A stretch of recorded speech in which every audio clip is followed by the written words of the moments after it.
மாணிக்கவாசக பெருமான் திருவாய் மலர்ந்தருடைய திருவாசகத்தில் திரு உந்தியார் என்கிற பகுதியை நாம் சிந்தித்துக் கொண்டிருக்கிறோம். இன்னைக்கு பார்க்க வேண்டிய பாடல் எண் 11.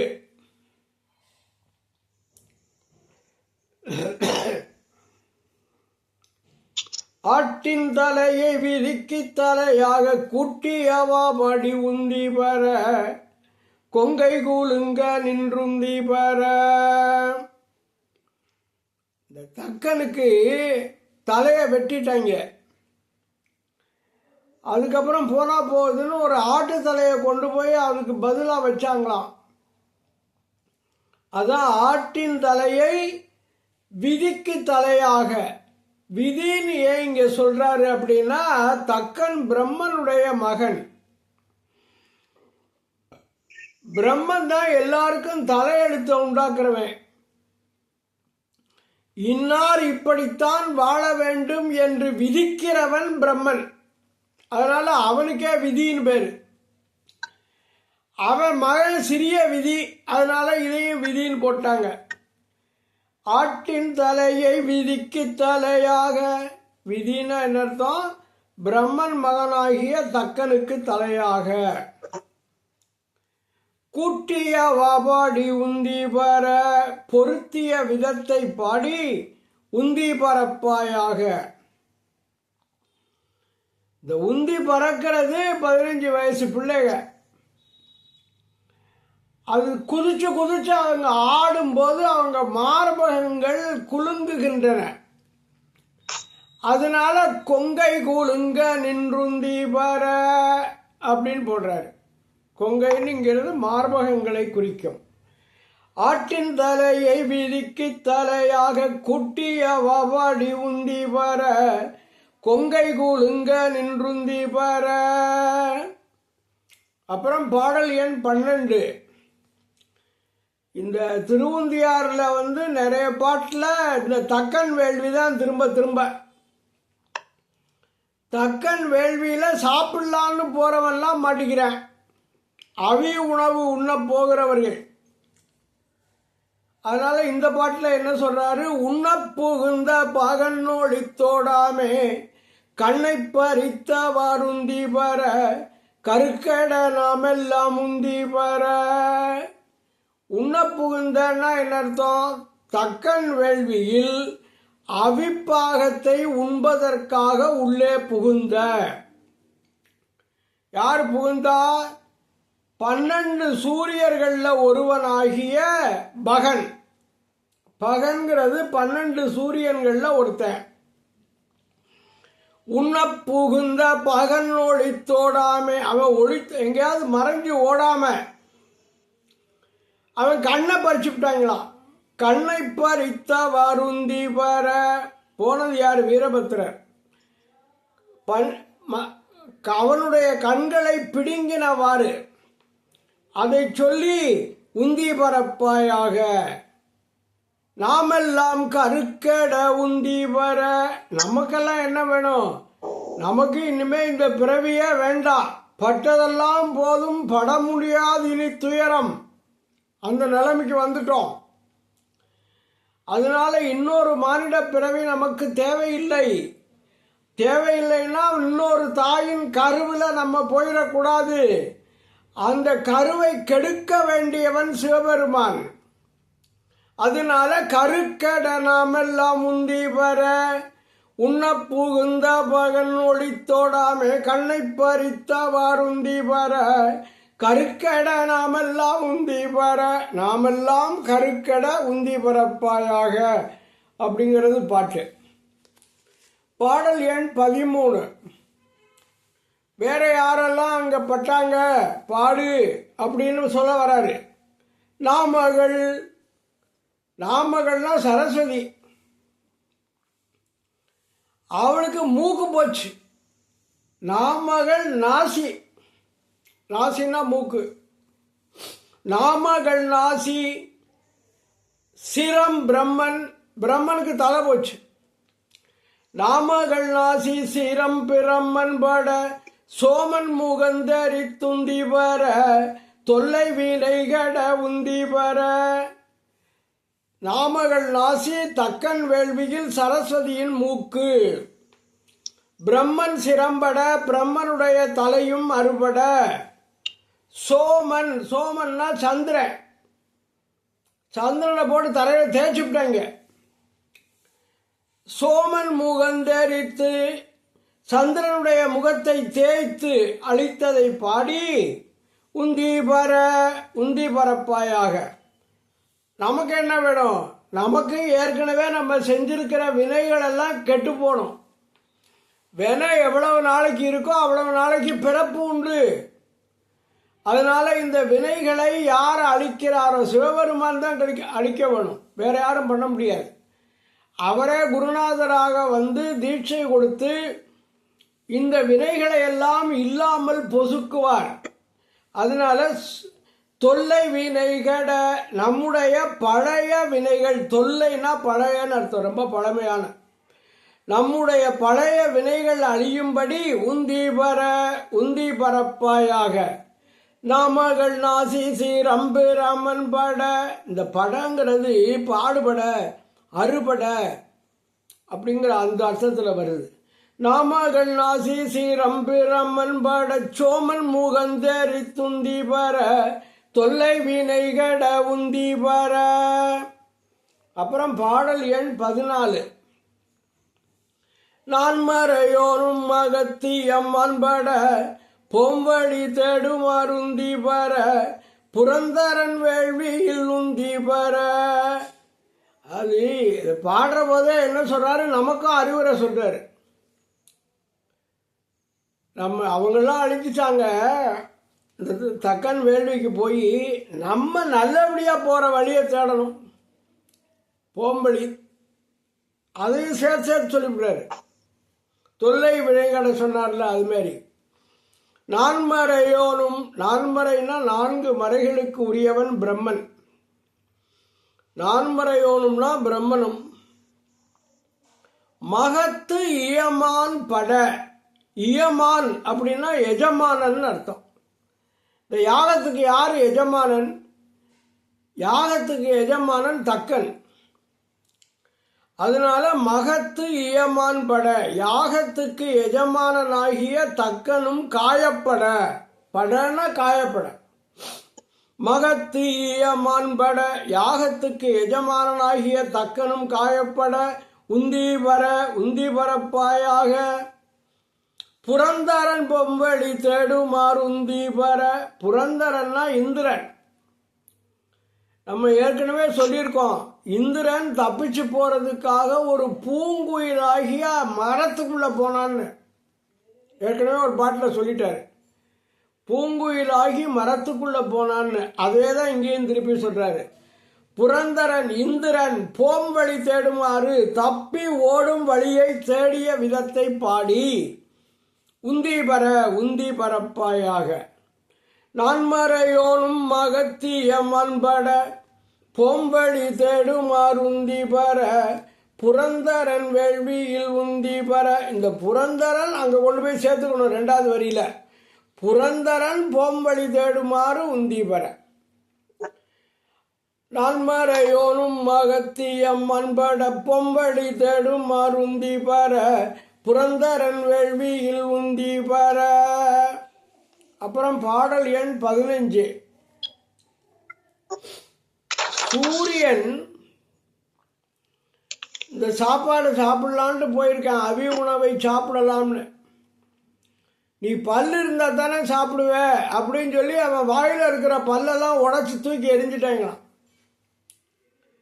அதுதான் இதுல வருது சூரியனார் தொண்டை வாயில் பற்களை வாரித்தரித்தவாறு உந்தி பர மயங்கிற்று வேள்வி என்றுந்தி பர சூரியனார் தொண்டை வாயில் அப்படின்னு வருது தொண்டை வேற வாய் வேற இது இங்க தொண்டைங்கிறது என்னன்னா தொண்டைக்கனி போன்ற சிவந்த வாய் தொண்டை வாய்னா தொண்டைக்கனின்னு ஒன்று இருக்கான் நான் பார்த்தது இல்லை அது சிகப்பு கலராக இருக்கும் அந்த கோவை பழம் மாதிரி அதனால தொண்டைக்கனி போன்ற சிவந்த வாயில் பற்களை அவனுடைய பற்களை பிடுங்கி வாரி தெரித்தவாறு, அப்படியே வாரி இறைச்சிட்டாங்களாம்.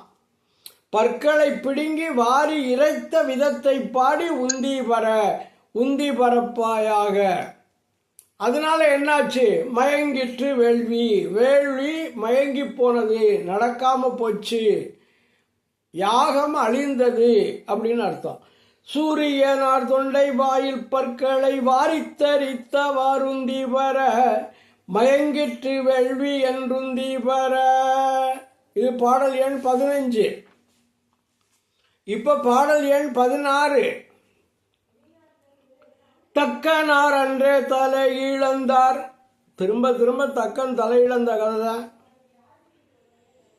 தக்கன் மக்களை சூழ நின்றுந்தி பெற, மடிந்தது வேள்வி என்றுந்தி பெற. தக்கனுக்கு 1000 பிள்ளைகளாம். அவங்க எல்லாரும் சூழ்ந்து நின்ற போதும், தக்கன் மக்களை சூழ நின்ற போதும் தக்கனார் அன்றே தலையிழந்தார். அப்படி நின்னாலும் கூட அவன் தலை இழந்து விட்டான். தக்கனார் அன்றே தலையிழந்தார். தக்கன் மக்களை சூழ நின்று உந்தி பர, அதை சொல்லி உந்தி பரப்பாயாக. மடிந்தது வேள்வி என்றுந்தி பர. தக்கன் தலைவனே போயிட்டா அப்புறம் யாகம் எப்படி நடக்கும்? அதனால மடிந்தது வேள்வி, யாகம் அழிந்தது என்று சொல்லி உந்தி பரப்பாயாக. தக்கனார் அன்றே தலை இழந்தார். தக்கன் மக்களை சூழ நின்றுந்தி பர, மடிந்தது வேள்வி என்றுந்தி பர. இதுவரைக்கும் இந்த தக்கையாகத்தை வச்சேதான் இந்த பாட்டு பூரா. இப்ப கொஞ்சம் இன்னும் வேற ஒரு கருத்தை சொல்ல போறாரு. என்ன சொல்ல போறாருன்னா, உபமன்ய முனிவர்னு ஒருத்தர் இருந்தார். அந்த உபமன்ய முனிவரும் ஒரு புலிக்கால் முனிவர், வியாக்கிரபாதர் என்கிற புலிக்கால் முனிவர், 2 பேரும் தவம் செய்துதான் சிதம்பரத்துக்கு நடராஜர் வந்தார், நடனம் ஆட வந்தார். அந்த உபமன்ய முனிவர் சின்ன குழந்தையா இருக்கிற போது பாலுக்கு அழுதுருக்கார். பாலுக்கு அழுதா சிவபெருமான் பால் கொண்டாந்து கொடுத்துருவார் போல இருக்கு. நம்ம ஞானசம்பந்தர் அழுத போது கொடுத்தார்ல, அது மாதிரி உபமன்ய முனிவருக்கு பால் கொடுக்கணும். ஞானசம்பந்தருக்கு உமையம்மையினுடைய முளைப்பால ஒரு கிண்ணத்தில் ஏந்தி கொடுக்க சொன்னாரு. இவருக்கு என்ன பண்ணிட்டாரு? பார்க்கடலையே கொண்டாந்து கொடுத்துட்டாராம். பெருமாள் பள்ளி கொள்ளுகிற பார்க்கடல் இருக்குல்ல, திருப்பார்கடல், அதையே கொண்டாந்து கொடுத்துட்டாராம். பாலக நற்கன்று பார்க்கடல் ஈந்திட்ட கோலச்சடையற்கே உந்தி வர, குமரன் தாதைக்கே உந்தி வர. இந்த பாட்டில் தான் முருகனை பற்றி சொல்றார். சிவபெருமான் யாரு? முருகனுடைய தந்தை. முருகன் வேறு, சிவபெருமான் வேறு இல்லை. ஏன்னா முருகன் சிவபெருமானுடைய நெற்றிக்கண்ணிலிருந்து உருவான அவதாரம். பாலகனார்க்கு, இந்த பாலகன்கிறது உபமன்ய முனிவர். அன்று அக்காலத்தில் பாலகனார்க்கு உபமன்யராகிய குழந்தைக்கு பார்க்கடல் ஈந்திட்ட திருப்பார்கடலை வருவித்து உண்ண கொடுத்த கோலச்சடையர்க்கே. சிவபெருமான் இந்த தலையில, இந்த பெண்களெல்லாம் தலைமுடிய விதவிதமா அலங்காரம் பண்ணிக்கிறாங்கல்ல, கொண்டே வித்தியாசமாக போட்டு அதில் ஒரு பூவை சொருகி ஒரு கிளிப்பை மாட்டி என்னென்னமோ பண்ணிக்கிறாங்கல்ல, அழகு. அது ஒரு அழகு பண்ணிக்கிறாங்கல்ல. அது மாதிரி சிவபெருமான் அழகு பண்ணிக்கிறார். அவருக்கு நல்ல பெரிய சடை. அந்த சடையை முடிஞ்சு அதில் கொண்டு போய் கிளிப்பு வச்ச மாதிரி சந்திரனை வச்சு கொக்குரக சொருகி, கொக்குரக மலர், கொன்றை மாலை, கொன்றை மாலையை அணிந்து இதெல்லாம் அவருக்குள்ள கோலம், தலைக்கோலம்னு சொல்றது. பிஞகன் அப்படின்னு சொல்றோம்ல, பிஞகன்னா தலைக்கோலம் உடையவர்னு அர்த்தம். அதனால பாலக நாற்கன்று பார்க்கடல் ஈந்திட்ட கோலச்சடையற்கே உந்தி பர குமரன் தந்தாதைக்கே உந்தி பர முருகனுடைய தந்தையாகிய சிவபெருமானை புகழ்ந்து பாடி அவருக்கு உந்தி பரப்பாயாக. பாலக நாற்கன்று பார்க்கடல் ஈந்திட்ட கோலச்சடையற்கே உந்தி பர குமரன் தந்தாதைக்கே உந்தி பர. சேந்தனாருங்கிற ஒரு புலவர் திருப்பல்லாண்டுன்னு ஒன்று பாடினார். நம்ம 11 திருமுறையில் 12 திருமுறையில் அது இருக்கு. அவர் என்ன பாடுறாரு? பாலுக்கு பாலகன் வேண்டி அழுதிட பார்க்கடல் ஈந்த பிரான். இதே கதை. பாலுக்கு பாலகன் வேண்டி அழுதிட பார்க்கடல் ஈந்த பிரான் மாலுக்கு சக்கரம் அன்று அருள் செய்தவன் மன்னிய தில்லை தன்னுள் ஆலிக்கும் அந்தணர் வாழ்கின்ற சிற்றம்பலமே இடமாக பாலித்து நட்டம் பயிலவல்லாருக்கே பல்லாண்டு கூறுதுமேன் பாடுவார். அந்த பாட்டிலையும் இந்த பாலுக்கு பாலகன் வேண்டி அழுதிட பார்க்கடல் ஈந்த வரலாறு வருகிறது.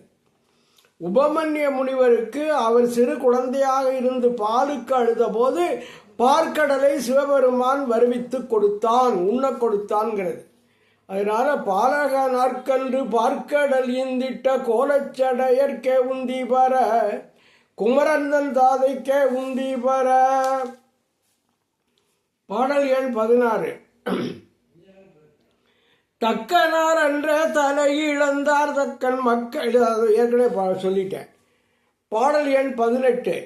நல்ல மலரின் மேல் நான்முகனார் தலை ஒல்லை அறிந்ததென்றுந்தி பர உயிரால் அறிந்ததென்றுந்தி பர. நல்ல மலர், நல்ல மலர்னா தாமரைப்பூ. அதுவும் அவர் வெள்ளைப்பூவில் தான் உட்கார்ந்துருப்பார், வெள்ளை தாமரை.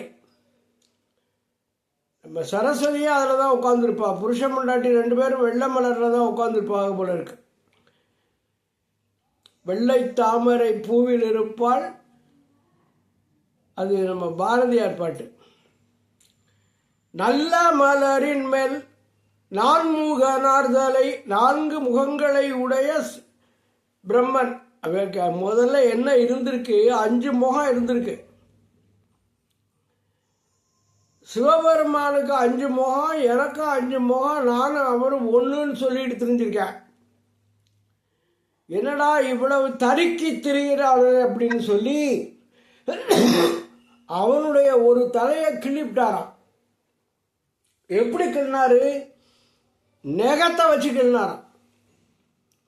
அதான் இங்க சொல்லியிருக்கு அந்த கதை. நல்ல மலரின் மேல் நான்முகனார் தலை ஒல்லை அறிந்த. ஒல்லைன்னா ரொம்ப சீக்கிரமா, டக்குன்னு. நல்ல மலரின் மேல் நான்முகனார் தலை ஒல்லை அறிந்ததென்றுந்தி பர உயிரால் அறிந்ததென்றுந்தி பர. உயிர்னா நகம். அருவாள்லாம் வச்சு வெட்டல, நகத்தால கிள்ளி பூ கிள்ற மாதிரி கிள்ளி விட்டாரு. அதனால நல்ல மலரின் மேல் நான்முகனார் தலை ஒல்லை அறிந்ததென்றுந்தி பர உயிரால் அறிந்ததென்றுந்தி பர. இதுவரைக்கும் முன்னால தக்கனை பத்தி சொல்லிட்டு தவிர வேற கதையெல்லாம் சொல்றார். இப்ப இந்த பாட்டு பாடல் எண் 19ல நம்ம ராவணன் இருக்கான்ல, இலங்கை அரசன், அவன் புஷ்பக விமானத்தில் அப்படியே திக்விஜயம் பண்றான் எல்லா இடத்துக்கும். கைலாயத்துக்கு வந்த உடனே என்னடா இவ்வளோ பெரிய கைலாய மலை நம்ம போகிற வழியில் குறுக்க இருக்குன்னு பார்த்தேன். தேரை நிறுத்தினேன். கீழே இறங்கி அப்படியே அதை தூக்க பார்த்தேன். தூக்கி அங்கிட்டு தள்ளி வச்சுட்டு போயிடும். அது அப்படியே எடுத்து தள்ளி வச்சுட்டு போயிடும். ஆனால் அவன் தோல் தலை எல்லாம் மலைக்குள்ள மடிக்கிச்சு. சிவபெருமான் தன்னுடைய கட்டை விரல் நெகத்தினால அழுத்தினார். அப்படியே தலை நெறிஞ்சு போச்சு. தோள்கள் அப்படியே அமுங்கி போய் நசுங்கின. அவன் கத்துனான். அப்போ சொன்னாங்க, சிவபெருமானுக்கு பிடிச்ச இசை சாமகானம், அதை பாடு, அவர் உன்னை விட்டுருவார். அப்புறம் இவன் சாமகானம் பாடி அவரை தொழுது விடுதலை பெற்றான். அப்போ அவர் போன போது அவனுக்கு ஒரு வாழ் கொடுத்தார். அதான் சங்கரன் கொடுத்த வாழ். அதை இந்த பாட்டில் சொல்றார். பாடல் எண் 19. தேரை நிறுத்தி மலை எடுத்தான் சீரம். புஷ்பக விமானத்தை நிறுத்திவிட்டு மலையை எடுத்தானா, கைலாய மலையை எடுத்தான். சிரம்னா என்ன? தலை. ஒரு தலையா அவனுக்கு 10 தலை. 2 5 தலைங்கிறாரு. ஈரைந்தும்னா என்ன அர்த்தம்? 2 5 10. தேரை நிறுத்தி மலை எடுத்தான் சிரம் ஈரைந்தும் இற்ற வாருந்தி வர. 20 இற்ற 20 தோள்கள். 20ங்கிறது 20 தோள்களை குறிக்குது. 20 இற்றதென்றுந்தி வர. அப்ப ராவணன் பட்ட பாடு இந்த பாடல் எண் 19. தேரை நிறுத்தி மலை எடுத்தான் சீரம் ஈரைந்தும் இற்ற வாருண்டி வர. 20 இற்றதென்றுந்தி வர. அப்புறம் பாடல் எண் 20. இது வரைக்கும் அழிச்சதை பற்றியே சொல்லிட்டு வந்தார். இப்போ இந்த கடைசி பாட்டில் காப்பாற்றுறது சிவபெருமான் தான் அப்படிங்கிறத சொல்லி முடிக்கிறார். யாரை காப்பாற்றினாருன்னு கேட்குறீங்களா? ஏகாசமிட்ட இருடிகள் போகாமல் ஆகாசம் காவல் என்று உந்தி பெற, அதற்கு அப்பாலும் காவல் என்று உந்தி பெற. ஏகாசமிட்ட அப்படின்னா மேலாடை அணிந்த, துண்டு போட்டிருக்காங்க போல இருக்கு இந்த முனிவர்கள், ரிஷிகள். ரிஷிகள்ங்கிறத இருடிகள். ரிஷிகள்ங்கிறத தமிழில் இருடிகள்னு எழுதுறாங்க. ஏகாசமிட்ட மேலாடை அணிந்த இருடிகள் முனிவர்கள் அவங்க என்ன பண்ணியிருக்காங்க? இந்த சூரியனுக்கு பக்கத்தில் போயிருக்காங்க. அவங்க போனால் என்ன ஆகும்? எரிஞ்சு போயிடுவாங்க. அவங்க எரிஞ்சு போகாமல் சிவபெருமான் காப்பாற்றுகிறார். அதனால ஏகாசமிட்ட இருடிகள் போகாமல் ஆகாசம் காவல் என்றுந்தி பெற, ஆகாயத்தை சிவபெருமான் காத்தருளினான் என்று உந்தி பரப்பாயாக. அவன் ஆகாசத்தை மட்டும்தான் காப்பானா? அதற்கு அப்பாலும் காவல் என்றுந்தி பெற, அதுக்கப்புறம் இருக்கிற எல்லா அண்டங்களையும் காப்பான். இந்த ஒரு அண்டம் மட்டும் இல்லை, அவ்வளவு அண்டத்தையும் காப்பாற்றுகிற வலிமை சிவபெருமானுக்கு உண்டு. அதனால ஏகாசமிட்ட இருடிகள் போகாமல் ஆகாசம் காவல் என்றுந்தி பெற, அதற்கு அப்பாலும் காவல் என்றுந்தி பெற. அதற்கு அப்பாலும் அந்த ஆகாயத்துக்கு அப்பாலும் அந்த இறைவனே காவல் என்று உந்தி பரப்பாயாக என்று இந்த பாடலை அவர் நிறைவு செய்கிறார். அதனால கடைசி பாட்டில் காப்பாற்றுறதோட செய்திகள் நிறைவடைகின்றன.